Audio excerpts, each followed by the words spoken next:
నశించాలి పోలీసుల దౌర్జన్యం, నశించాలి పోలీసుల దౌర్జన్యం, పోలీసుల నుండి వైఖరి, పోలీసుల నుండి వైఖరి. రాత పరీక్షను రద్దు చేయాలని, రెగ్యులర్ చేయాలని ఇవాళ రాష్ట్ర కమిటీ సిఐటి ఆధ్వర్యంలో పిలుపు ఇవ్వడం జరిగింది. నిజామాబాద్ జిల్లాలో ఇవాళ రాస్తారోకో చేస్తూ ఉన్నాం. 23 సంవత్సరాల నుంచి ఏఎన్ఎంలు ప్రజలకు సేవలు అందిస్తూ ఉన్నారు.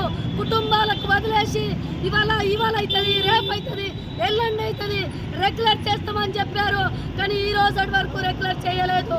ఏదైతే సమ్మె కాలంలో గత ప్రభుత్వం హామీ ఇచ్చింది, కమిటీ వేస్తున్నాం ముగ్గురుతోటి, ఈ కమిటీ పరిశీలించిన తర్వాతనే రెగ్యులర్ చేస్తామని చెప్పారు గవర్నమెంట్ వాళ్ళు. కానీ ఇప్పటి వరకు ఆ కమిటీ రాలేదు, కమిటీ పరిశీలించలేదు, కమిటీ చర్చ చేయలేదు, వాళ్ళకు పర్మినెంట్ చేయలేదు. మళ్ళీ రాత పరీక్షలు తీసుకొస్తా ఉన్నారు. ఈ సర్కార్కి చెప్పదలుస్తున్నారు, రాత పరీక్షలు రద్దు చేసుకోకుంటే మరో పోరాటాన్ని ఉధృతం చేస్తాం. సిఐటి ఆధ్వర్యంలో ఇప్పటికైనా ఈ కాంగ్రెస్ సర్కార్ అర్థం చేసుకొని ఏఎన్ఎం వాళ్ళని రెగ్యులర్ చేయాలి, రాత పరీక్షలను రద్దు చేయాలి.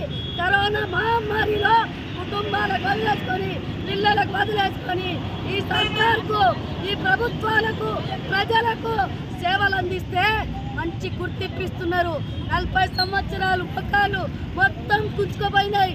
అయ్యా ఇవాళ కాకుండా రేపైనా రెగ్యులర్ అవుతాం, మా పిల్లలకు బతుకు తెరువు ఉంటుంది, పర్మినెంట్ అవుతాం, పిఎఫ్ వస్తుంది, కనీసం డబ్బులు వస్తాయి అనే ఆలోచనతోటి ఎదురు చూసుకుంటూ ఇవాళ ప్రభుత్వానికి, ప్రజలకు చాకిరీ చేస్తూ ఉన్నారు.